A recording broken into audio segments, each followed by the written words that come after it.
All right, welcome back to Before the Day Ends. We are in session 13 of our series on the Gospel of Matthew. I know that seems pretty far in. We're only in chapter 4 today, but there's a lot of good information at the very beginning of this series you can check out on Rumble. Also follow us, and you'll learn when new videos are released. And I've started adding the notes from these sessions to our website, at least the slides, so you can go back and review those or follow along on your phone. So you've got the slides as well as the video as we go through the rest of the Gospel of Matthew. All right, now again, we are still in the first book. So we said that there's 5 books, like the Torah, in the Gospel of Matthew, and each book has 2 parts, a narrative section and a kind of discourse that Jesus talks to us about things. And we're in the first book, the first section of the first book, but getting toward the end now. We're in chapter 4, toward the end of that section of Matthew. And there's some very, very important stories going on about Jesus' birth and beginnings as we get into chapter 4. And things that are important as they connect to us. And one thing I want to say that as we get into this section is that there were 3 figures in Israelite history that we focused on early on: Abraham, David, and Moses, because God gives special covenants to them. So Abraham has the covenant of a nation and a people. David has the covenant of a king on the throne from his lineage. And then Moses has the covenant of Torah. And that's going to be super, we have not seen a lot of Moses yet. That's super important as we move forward now, because we're going to see Moses play a very big role in chapter 4 and moving forward, because this idea of covenant, that Jesus is going to bring a renewed covenant. And also remember that Matthew is talking to Jewish folks, and the connection between Moses and Israel is important to them. And so he's kind of showing them that God is not doing anything completely new. Jesus isn't completely new coming out of left field, but he's part of their identity. He's connected to Moses. He's connected to Israel. He's doing something that's being renewed, and that God is still doing what he was doing with the Jewish people in a new way. All right, so in chapter 3, we learned about the baptism of Jesus and how his ministry begins. After the baptism, Matthew says that he immediately goes into the wilderness, and he's led there by the Spirit. And there he'll be tested or tempted by Satan. Now, I use both those words because in Greek they're the exact same word. And there's a big difference, however, in English between being tested and being tempted. Now, I'm not going to get into that now. In fact, if you check out our book, Before the Day Ends, there's a whole section here about tempting and testing called Lead Us Not, and I invite you to check that out. So Jesus is going to be led into the wilderness, again, by the Spirit after his baptism. And we have a similar story to this in the Moses-Israel story. So if you remember that Moses frees the people, or God frees the people through Moses. They are led out of Egypt. They come to the Red Sea. They cross the Red Sea. And by the way, in 1 Corinthians 10, the Apostle Paul says that Israel was baptized in the Red Sea. So we have this connection between the baptism of the Israelites and the baptism of Jesus. They leave the baptism through the Red Sea. They go into the wilderness where they receive a new instruction from God, the Torah, and this period of testing. Jesus then is baptized, and he also then enters the wilderness for a period of testing. And by the way, when that is over, the next section of Matthew is going to be Jesus' teachings, his new Torah. So we have this very parallel structure between baptism and this period of testing, but where Israel failed their test, Jesus will succeed. And so again, we're looking for these connections because they matter to the people that first heard them, and they matter to us too. They're not just trivial. Matthew has a message in the way he presents the gospel, the way he connects all these pieces together. It's just not some like literary trivia. He's pointing out certain highlights he wants us to get, and he's doing that through the literature, because these are ideas and concepts that are to help us with our daily life. They are to be practical, and they also help us remember what he told us. So let's jump into chapter 4. So beginning in verse 1, then Jesus was led up by the Spirit into the wilderness to to be tempted by the devil. He fasted 40 days and 40 nights, and afterwards he was famished. So Jesus goes into the wilderness and fasts for 40 days and 40 nights. Again, another connection to the life of Moses. First off, you may remember that the Israelites and Moses were in the Sinai Peninsula for 40 years. After God led them out of Egypt through the Red Sea, they spent 40 years in the Sinai Peninsula. During that time, they were being tested. Would they trust God alone or not? Also, Moses fasted for 40 days and 40 nights on Mount Sinai when he received the Torah. And again, we'll see Jesus' new Torah in Matthew 5 through 7. One more connection here. Elijah, considered by many the greatest of the prophets, or at least one of the greatest of the prophets, also went to Mount Horeb, or Mount Sinai. They're the same place. He goes there and he also fasts for 40 days and 40 nights on that same mountain. And so we'll see this connection then between Jesus and Moses and Jesus and Elijah. Now, why Elijah? Well, we see in the way that the Bible was put together in Jesus' day, it was called the Tanakh. Okay, and you see here on the screen, T and K were the initials. The word Tanakh is just basically a way of outlining these three words. T for Torah, N for the Nevi'im, the prophets, and K for the Ketuvim, the writings. So you had the Torah, which is the 5 books of Moses. Then you had the prophets, so that'd be like Isaiah, 1st and 2nd Kings, which is the story of Elijah, Elisha, Ezekiel, and so forth. And then the writings, which would be more like Psalms and Proverbs and those kinds of things. But of those three, the most important two were the law and the prophets, as exemplified by Moses, the law, and Elijah, the prophets. And in fact, if you want to skip ahead and take a look at who was with Jesus on the Mount of Transfiguration, you kind of get an idea of what's going on there. All right, so we get now this temptation of Jesus in the wilderness. And please understand that it's easy to dismiss this story, that Jesus is Jesus, and therefore these temptations really don't matter. He can say no to Satan. It's no big deal. These weren't really temptations for him. He's not shaken. He's not bothered by them. However, look what it says. It says he was famished. He was honestly hungry.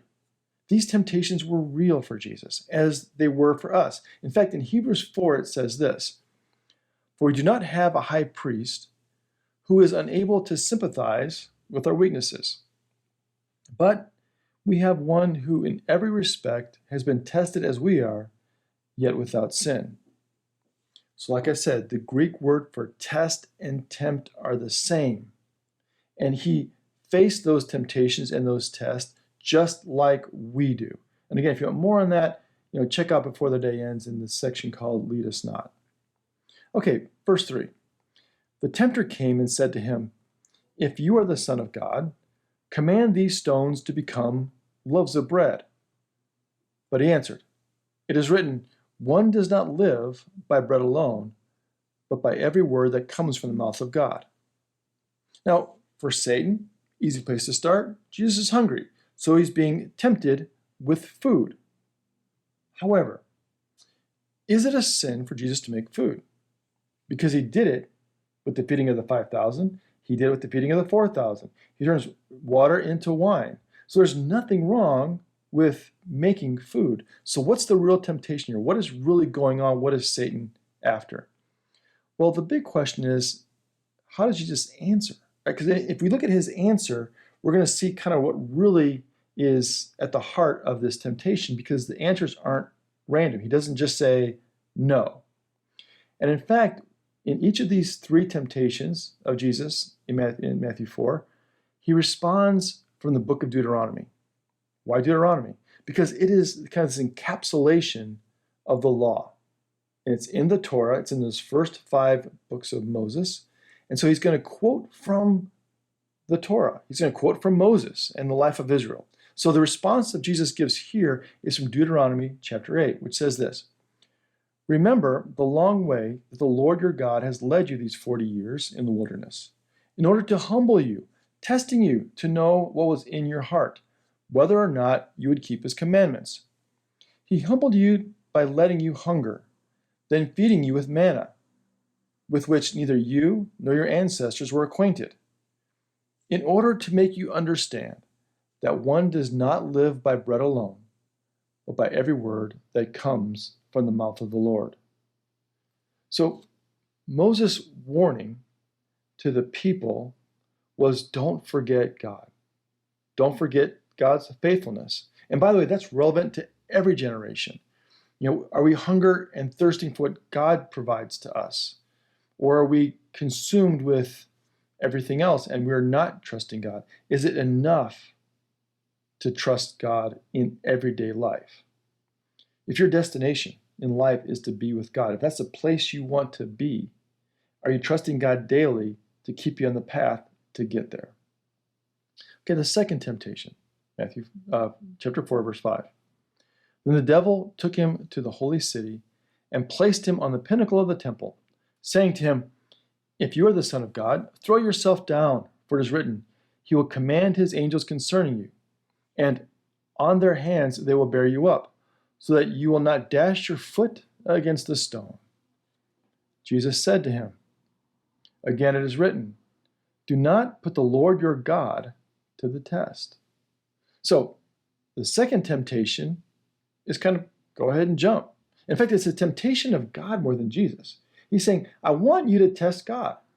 Make God catch you. Make God prove he is watching out for you. That's where this temptation is really coming from.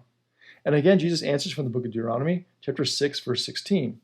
It says there, do not put the Lord your God to the test as you tested him at Massah.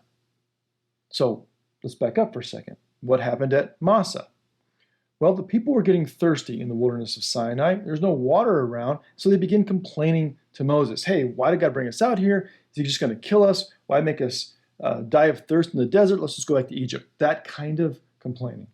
If you go back to Exodus 17, where that happens, this is what it says.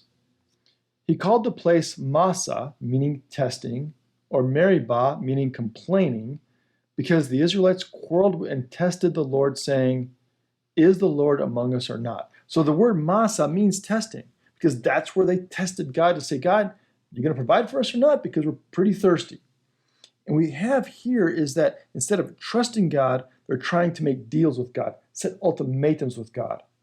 And attempts at manipulating God, trying to get God to act in a certain way, is called idolatry. And again, it applies to us just as much today. The third temptation, verse 8. Again, the devil took him to a very high mountain and showed him all the kingdoms of the world and their splendor. And he said to him, all of these I will give you if you will fall down and worship me.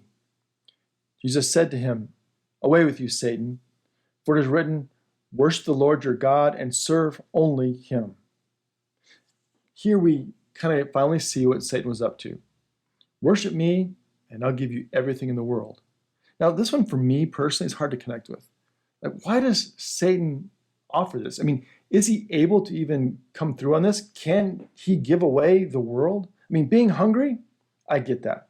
Wanting to get God to do what you want God to do or make deals with God, I get that too. But this one seems pretty big. Can Satan even offer this? And then I read his response. Again, Jesus is quoting from Deuteronomy, and it's a part when the story when Moses is talking to a new generation of Israelites. They're about to go into the promised land after 40 years. All their parents, except for 2, have died in the wilderness. And now this new generation is about to complete the mission and go into the promised land. And Moses gives them some final instructions before they do. So in Deuteronomy 6, beginning in verse 10, when the Lord your God has brought you into the land that he swore to your ancestors, to Abraham, Isaac, and to Jacob, to give you a land with fine, large cities that you did not build, houses filled with all sorts of goods that you did not fill, hewn cisterns that you did not hew, vineyards and olive groves that you did not plant. And when you have eaten your fill, take care that you do not forget the Lord, who brought you out of the land of Egypt, out of the house of slavery. The Lord your God you shall fear. Him you shall serve, and by his name alone you shall swear. He's saying, don't forget the path that got you here. When you get comfortable in your nice homes, your big cities, eat your fill, you've got your bank account set, everything looks good, you've got insurance to cover you, don't get complacent because God led you here. It is so easy to get comfortable and secure and trusting stuff and the stuff around us. Again, insurance policies, security systems, investment portfolios, rainy day funds. We can become comfortable and complacent and we think, man, we are secure. But don't get complacent. Don't ignore the forks in the road that continue to be presented for you and choose the path that leads you to where you want to go, which is life with God. Now, look at Jesus' response one more time. Look what God's looking for. Jesus said to him, "Away with you, Satan, for it is written, worship the Lord your God and serve only him. Him only shall you serve." That means not getting complacent, not worshiping our own security, or not being committed or becoming complacent. That's Matthew's call to us. Where Israel failed, he wants us to succeed. You see, where we fail, Jesus succeeds and overcomes. And then he turns to us, says, "Follow me." Where Israel failed in the wilderness, Jesus succeeds in the wilderness. And he knows that we too will sometimes fail in our wildernesses. And yet he comes alongside us and says, "I've been there. I've done that. You need to trust me and follow me." Have a great day, and we'll see you next time on Before the Day Ends.